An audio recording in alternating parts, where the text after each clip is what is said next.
আসসালামু আলাইকুম রহমতুল্লাহ বারাকাতু। কেমন আছেন আপনারা সবাই? আশা করি আল্লাহর রহমতে আপনারা ভালো আছেন। আমি আলহামদুলিল্লাহ ভালো আছি। আজকে কিছু গুরুত্বপূর্ণ কথা বলার জন্য মূলত আপনাদের সামনে আসা। আজকের দিন জুম্মাবার, সবাইকে জুম্মার শুভেচ্ছা। আজকের দিনের গুরুত্ব কতটুকু এটা আমরা কম বেশ সবাই জানি। আসলে আমরা সেটা হয়তো অনেকে মানি না বা সেটার গুরুত্ব আসলে ঠিকমতো দিয়ে উঠতে পারি না। কেননা শয়তান সবসময় আমাদের পিছনে লেগে আছে। আমরা শুনেছি হয়তো অনেক গুরুত্বপূর্ণ কথা, কিন্তু সেগুলা শয়তান আমাদের ওভাবে মনোযোগ দিয়ে শুনতে দেয়নি। যাই হোক, আমার একটু অল্প প্রয়াস যে আপনাদের একটু শুনিয়ে দেওয়া।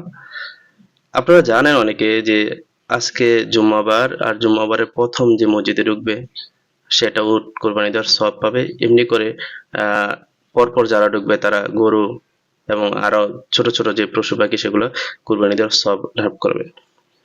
এই জুম্মাবারে আরেকটা গুরুত্বপূর্ণ আমল রয়েছে, যেটি যদি আপনি করেন, খুবই সিম্পল এবং সাধারণ। প্রতি কদমে আপনি ১ বছর নফল রোজা রাখার সওয়াব পাবেন এবং ১ বছর নফল সালাত আদায় করার সওয়াব পাবেন। কাজগুলো খুবই সিম্পল এবং সাধারণ। যেমন কি, একটু বলে দিই আপনাদের। সেটা হলো আহ, গোসল করা, তারপর মসজিদে যত তাড়াতাড়ি সম্ভব আগে আসা, পায়ে হেঁটে যাওয়া, মনোযোগ দিয়ে খুতবা শোনা এবং অনর্থক কারো সাথে কথা না বলা, যথাসম্ভব চুপচাপ থাকা। এই সিম্পল কাজগুলো যদি আপনি করেন, তাহলে সেটার সওয়াব আল্লাহ তাআলা এত গুণ বাড়িয়ে দিবে যে ১ বছর নফল রোজা রাখার সওয়াব আপনি পেয়ে যাবেন এবং ১ বছর নফল সালাত আদায় করার সওয়াব পেয়ে যাবেন। খুবই সিম্পল এবং ইজি না?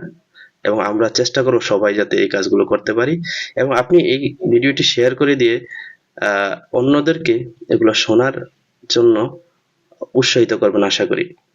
এবং আপনিও পালন করবেন, as well as আপনার পরিবারে যারা রয়েছে তাদেরকে পালন করার জন্য আহ, সহযোগিতা করবেন।